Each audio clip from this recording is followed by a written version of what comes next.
هەرێم بۆ بەغدا و تاران و دیدار و چاوپێکەوتنیان لەگەڵ سەرۆک وەزیرانی عراق میوانداری بەڕێز دارا محەممەد ئەمین چاودێری سیاسیمان کردووە. مامۆستا دارا سڵاوی خوات لەبێ و بەخێربەی. سڵاوی خوات لە بەڕێز و لە بینەرانی کەناڵی پەیام. لەم کاتەدا هەرێم پێویستی بەم دیدارە هەبوو یاخود بەغدا؟ بنای خۆی بەخشندەی میهرەبان، لە ڕاستیدا ئەم سەردانەی ئەمڕۆ بینیمان بۆ بەغدا بە بۆچوونی من شکستێکی زۆر گەورەی سیاسی و ئیداری و دیپلۆماسی هەرێمی کوردستان بوو و لەو ڕۆژەوە عراقی نوێ دروست بووە کە 15 ساڵ بەر لە ئێستا لە 2003 تا ئێستا من هەرێمم وا بە بێهێزی و لاوازی نەبینیوە لە بەرامبەر دەسەڵاتدارانی عراقی نوێ. ئەو عراقەی کە کورد ڕۆڵی سەرەکی هەبوو لە دروستکردنی و لە ڕووخانی ڕژێم و لە هێنانی وڵای هێزی هاوپەیمانان وەرە داڕشتنەوەی دەستور و لە یەک هەوڵدان بۆی خستنی شیعە و سوننە و ئەو عراقەی کە کورد دەتوانم بڵێم ڕۆڵی سەرەکی بینی لە بنیادنانەوەی ئەو عراقە نوێیە کە هەیە و بەردەوام پێگەی کورد بەهێز بوو و بەردەوام کورد خاوەنی بڕیار بوو لە بەغدا و بەردەوام کورد چارەسەری کێشەکانی دەکرد و پۆستی زۆر گرنگیش لە سەرۆکی کۆمار و جێگری سەرۆک وەزیران و پۆستە گرنگەکانی تری عێراق لەدەست کوردا بوو. بەڵام ئێستا دەبینین بەڕاستی وەفدێکی هەرێم دەچێتە بەغدا بە ناوی حکوومەتی هەرێم لە بەیاننامەکەی عەبادیاتوە دەڵێ وەفدی هەرێمی کوردستان، ناڵێ وەفدی حکوومەت. وەفدێک کە لە وەفدێکی حیزبی دەچێ، وەفدێک کە بەبێ بەرنامە دەچێ، وەفدێک کە دوای تەکلیفی زیاد لە 90 ڕۆژ یا 100 ڕۆژ هەوڵدانی بەردەوام بۆ ئەوەی کە ئەم وەفدە بچێتە بەغدا، بەغدا ڕازی نەبوو. بۆیە من پێم وایە بەڕاستی ئەمە بە سەرکەوتنی نابینم، هەرچەندە ئەمە بەرەو ڕۆیشتنە بەرەو مەسارەکەی کە دەبێ پێی بڕۆن. چونکە من دەمەوێت ڕاستێ بۆ مێژوو بڵێم ئەمانەی ئێستا هەرێمیان بەم بارودۆخەی ئێستا بردو ئێستاش دەچنەوە بەغدا زۆر دەمێک بوو بانگەشەی ئەوان دەکرد دەبێ هەوڵ کار بکەین بۆ دەوڵەتی سربەخۆ و هەرێمی کوردستان سربەخۆ بێ لە ڕووی ئابووری و دواتری سربەخۆیی سیاسی بەدەست بێنین، با بۆ خۆمان نەوت بفرۆشین و داهاتی هەرێم بفرۆشین. نوری مالیکی باشکرا ڕایگەیان وتی من داواتان لێ یەکەم نەوتی کوردستان دەست لێمە دەن و ئێمە موچە و بودجەی پێداویستەکانی هەرێم دەنێرین نەوتی کوردستان با بمێنێ هەر بۆ خۆتان بێ. بەڵام ئەمان گاڵتەیان پێکرد. جەنابی مام جەلال تا لە ژیانە مابوو زۆر هەوڵیدا کە ئەم پلانی ئابووری سەربەخۆیە شکست دێنێ با لەگەڵ بەغدا وەزاکان تێک نەچێەوە. ئەو کاتە من وەزیر بووم لە ئەحداسەکانم لە نزیکەوە ئاگالەیە کارچۆنێک بێ با ئەو بودجەی کە دێ سلفەی مانگانە هەرچەندێک بێ لە بەغداوە وەریگرن و بینەکە تێک نەچێ و زۆر فشاری خستە سەر نوری مالیکی سەرۆک وەزیرانی ئەو کاتە بۆی کە بودجەی هەرێم بنێرێ و فشاری رەخستە سەر هەرێم کە وەفتێکدان بێتە بەغدا بۆ چارەسەری گفتوگۆکان تا ئەو کاتەی تووشی نەخۆشی بوو نەیتوانی لە ڕساحەکە ڕۆڵی خۆی ببینێ. دوجار بەوە کۆتایی پێ هات و هەرێم ساحەکەی بۆ تەخت بوو بەوەی کە بڕیاری ئابووری سەربەخۆ بدا و هەرێمی بەم دۆخە گیان. ئێستاش بەڕاستی چوونەوە بەغدا من پێم وایە لەسەر داوای ئەمریکا و لەسەر فشاری حکوومەتی ئەمریکا ئەمان دەمێکە داواکەن بچنەوە بەغدا. بەڵام دوای هاتنی برێکمەگۆر وەکو نوێنەری سەرۆک ترامپ بۆ هەرێمی کوردستان داوای لێکردوون کە دەبێ هەموو خاڵە سنووریەکان، هەموو داهاتی نەوت، هەموو ئەو بیرە نەوتانەی کە هەیە و مەپارەکانی شەوە تەسلیمی بەغدا بکرێ و بیر لەوە نەکەنەوە لاندێک ناوچە. زۆر باشە مامۆستا. بەڵێ ببوورە دواتر لە تەواوی گفتوگۆکەدا دەینە سەرەوتەوەرانەش لە ماوەی ڕابردوودا باس لەوە کرا کە سەرۆکی حکوومەت دەیان جار داوای دیداری لە حەیدەر عەبادی کردووە بەڵام ئەو قبوڵی نەکردووە. لە ئێستادا چ ئەجەندایەکەیە کە لەم کاتەدا ئەو دیدارە ئەنجام درراوە؟ ئەجەندەکان ئەمەیە بەڕاستی عێراق هەڵبژاردنی لە پێشەوە ئەمریکا شێرگیرانە پشتیوانی لە عەبادی دەکات بۆی بگەڕێتەوە بۆ دەسەڵات کە بە بۆچوونی من ئەمە هەرکێکی زۆر زەحمەتە چونکە نفوزی ئێرانی لە عێراقا بە قوترەوە ئێرانیەکان ناهێڵن ئەو پلانەی ئەمریکا سەرکەوتوو بێ. مامۆستا ببوورە کە دەڵێی نفوزی ئێرانی لە عێراقا زیاترە، ئەمریکا لە پێناوچیدا دەست لە پشتی حەیدەر عەبادی دەدا بۆی کە 4 ساڵی دەکە لە پۆستەکە. ئەمریکا لەبەرەوە ڕێکەوتنامەیەکی لەگەڵ عەبادی کردووە بۆی کە عێراقێکی بە حساب نیشتیمانی دروستکە لیستێک بێ حکوومەتەکەی داهاتووی تێکەڵ بێت لە کورد و لە سوننە و لە شیعە و لە هەمووی و لە ژێر هەژمونی ئێرانە نەبێ و حەشتی شعبی سەیطرەی نەبێ و هەوڵدا بۆ حەلکردنی میلیشیا شیعەکان. کۆمەڵێک بەرنامەی تر هەیە لە ڕێککەوتنێکی پێم وایە دووقۆڵی ئەگەر ئاشکراژ نەبێ نهێنی لە بینی ئەمریکا و عەبادی هەیە بۆ کارە چکە ئەمریکەکان ناشارنەوە ئەڵێ ئێمە پشتیوانی مانەوەی عەبادی دەکەین و دەبێ بمێنێتەوە. بۆ ئەمە بەستە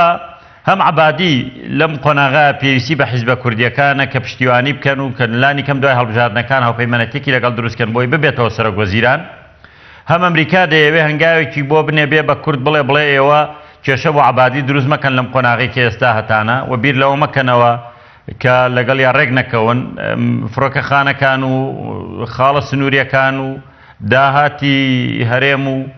بیرە نەوتەکان هەمووی تەسلیمیەوە بکرێت لە ڕێگای سۆمەوە بفرۆشرێ. لە مقابلی شاتەبان ئەم داوایان کردووە بە ڕسمی وەفدی ئەمریکا کە هاتووە ئەمانیش داوایانەوە بۆ ئێمە بەغدا ئامادەنێ لەگەڵمان کۆ بێتەوە بەڵێنی پێدا بوون کە ئەم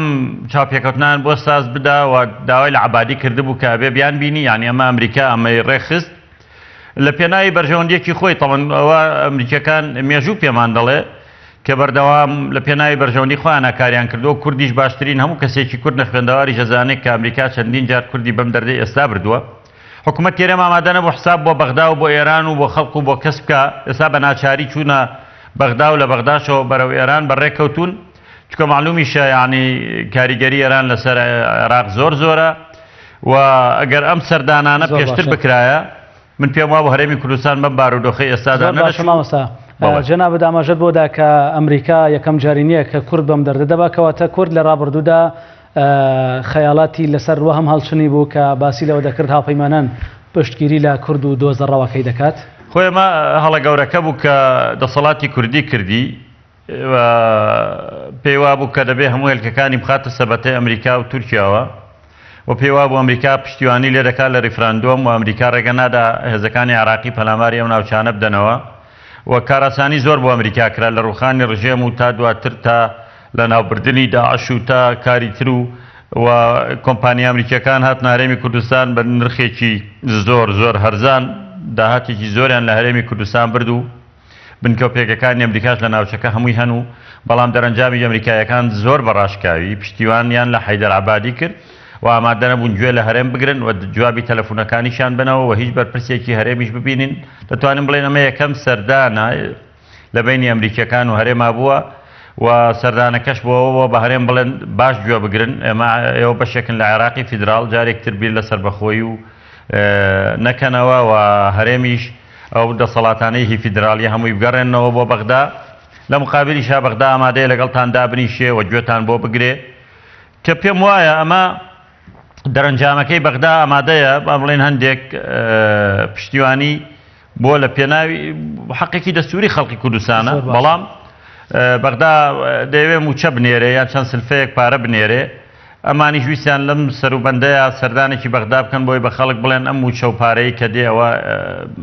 دەستکەوتی ئێمەیە. زۆر باشە بڵێ بەڵێ مامۆستا لە دیدارەکەدا چەند لاوەزیەکی وەفدی کوردی دەردەکەوێت لەوانە نەبوونی ئاڵای کوردستان و ناونەهێنانی نێچیروان بارزانی وەک سەرۆکی حکوومەت ئایا ئەمانە ملکەچبوونی ئەو وەفدە دەرناخە بەرامبەر بەغداد؟ وەڵاهی لە ڕاستیە ئەوە شتێکی بەڵگەنەویستە دانیشتنەکە هیچ پرۆتۆکۆلی نەبوو و استقبالی وەفدەکە هەروەکو وەفدێکی ئاسایی کە وەفدێک لە وەزیرەکانی عێراق سەردانی سەرۆک وەزیرانی عێراق بکە و هەرێمیشیان ناڵم وەکو حکوومەتی هەرێم ناو نەبرد و سەرۆک وەزیرانیشان وەکو سەرۆک وەزیران ناو نەبرد و وەکو وەفدێکی حیزبی پێشوازی لێکردن هەرچەند بەڕاستی ئەمە کاتی خۆی بە هەڵەداچوونێک هەبوو حکوومەتی هەرێم گەیشت بۆ ئەو ڕادەیە بە سەرۆکی هەرێمیشەوە پێی وابوو ئێمە وەکو وڵاتی سربەخۆ مامەڵە دەکەین اعترافیان بە عێراقی فیدراڵ نەدەکرد لە کاتێکە سەرۆکی عێراقی فیدراڵ سەرۆکی هەرێمیشە سەرۆک وەزیرانی عێراقی فیدراڵ بەرپرسە لە هەرێمی کوردستانیش ئەوەی پێشوو من پێم وایە بە هەڵەداچوونێک بوو جۆرێک لە خۆبایی بوون بوو لە حکوومەتی هەرێمەوە کە هیچ مامەڵەیەکی لەگەڵ بەغدا نەدەکرد بەڵام ئەم جارە من پێم وابوو بە شێوەیەکی زۆر شکست خواردوو ئەو سەردانە کراوە و دەرەنجامەکەشی دوای هەوڵێکی زۆر بینیمان و دواتر لە شێوازی دانیشتن و ئەوانەش ئەمانە هەمووی گرنگ نییە گرنگەوەیە بەغدا توانی هەموو مەرجەکانی خۆی بسەپێنێ بەسەر هەرێمی کوردستانە ئەمە شتی ڕواڵەت و ڕووکەشن بەڕاستی بەس جەوهەرەکە گرنگە ئەویشەوەی نایە نێژ ریفراندۆمەکە سەرکەوتوو بێ پرۆسەی بوون بە دەوڵەتیان من پێم وایە بۆ چەندین ساڵ بەرەو دوا هێنایەوە لە 150 خاکی کوردستانمان لەدەست چوو ئابووریە سەربەخۆکەمان لەدەست چوو خەڵکی کوردستان برسی بوو وایان کرد خەڵکی کوردستان بەشێکی بڵێن چاوەڕوان بەشێکی زۆری چاوەڕوانی بەغدا بن موچەی بۆ بنێرێ وان پێیان بڵێ دەسەڵاتدارانی بەغدا لە ئێوە باشترن هەموو ئەمانە ئامانجێک بوو کە دەوڵەت لە بەغدا کاری بۆ دەکرد بۆ هەرس پێهێنانی هەرێمی کوردستان من پێم وایە هەرسی پێهێناوە بە ئامانجەکەی گەیشت لەو ڕۆوە مامەسا بەڵێ بەغدا بە ئامانجەکەی گەیشت لەو ڕۆوە من پێم وایە بەغدا بە ئامانجی خۆی گەشتووە بە زیادیشەوە هەموو مەرجەکانی خۆی سەپاندووە ئێمە پێشتر وەکو دەوڵەت مامەڵەمان دەکرد و بەغدا پێویستی بە ئێمە بوو بەشێکی زۆر لە بەغدای پایتەختی عراقی فیدراڵ هێزی پێشمەرگە پاراستوێتی ئەو گاردانەی سەر بەسەر و کۆمار بوون ناوچەکانی پەرلەمان و ناوچەی سەوز و بەشێک لە دۆرە و بەشێک لە شوێنە گرنگەکانی عراقیش پێشمەرگە دەیپاراست کورد خاوەنی بڕیار بوو نەک لە هەرێمی کوردستان نەک لە ناوچە کوردستانیەکانی دەرەوەی هەرێم و ناوچە دابڕاغاکان بەڵکو لە ناو بەغداش کورد خاوەنی بڕیار بوو بەبێ کورد هیچ شتێک نەدەکرا ئێستا وای لێ هاتووە کورد لە مەرزەکانیش لە مەرزی پەروێزخان و باشماخ و حاجی ئۆمەران خاوەنی بڕیار نەبێ و دەسەڵاتی فیدراڵی بگا بەو شوێنانەش ئەوە دەرەنجامی سیاسەتێکیش کەس خواردووی دەسەڵاتدارانی هەرێم بڵێ عەبادی لە ڕاگەنداوەکەیدا دەڵێت سەرجەم دەسەڵاتەکان دەبێ بگەڕێتەوە بۆ ناوەند ئەمە تا چەندە لە زیانی هەرێمی کوردستاندایە من پێم وایە ئێمە زۆر شتمان دۆڕاندووە ناکرێ بیشارینەوە یعنی خەڵکی کوردستان لەوە شارترەوە من پێم وایە هەر بەرپرسێک لە کوردستان هەیە هەر کەسێکمانیندان بەوایە بنین بڵێن ئێمە شکستمان خوارد و ئێمە سەرکەوتوو نەبووین و ئێمە بەڕاستی دەبێت سەر لە نوێ لە قۆناغێکی نوێ سەرتاوە دەست پێ بکەینەوە ئێمە یەکریزی ماڵی کورد کە نەبووە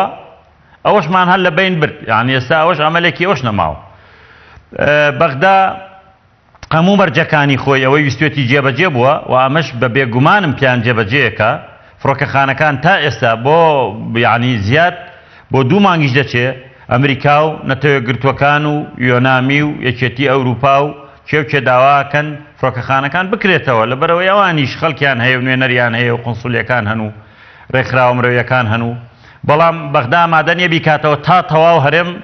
تەسلیمی مەرجەکان دەبێت لە ڕێکەوتنی چەند ڕۆژ پێش ئێستا هەرێم هەموو مەرجەکانی قبول کردووە لەبەرەوە پێم وایە فڕۆکەخانەکانی دەکرێنەوە مەرجەکانی دەکرێنەوە چونکە هەموو مەرجەکانی بەغدایان قبول کردووە و ئێمە دەبێت سەر لە نوێ خەباتێک دەست پێ بکەینەوە بە شێواز و میکانیزمێکی نوێ لە حکوومەتێکی نوێ لە هەرێمی کوردستان بۆی وردە وردە ببینەوە بە خاوەنی هەرێم و ببینەوە بە خاوەنی ئیرادەی خۆمان چونکە من پێم وایە ئێمە ئێستا هەرە بەشی هەرە زۆریمان لە دەستداوە و لەژێر دەسەڵاتی بەغدایە زۆر بەڕێز مامۆستا دارا محەممەد ئەمین چاودێری سیاسی سپاس دەکەین کە لە ستودیۆکانمان لە شاری سلێمانی لەگەڵمان بووی سپاس بۆ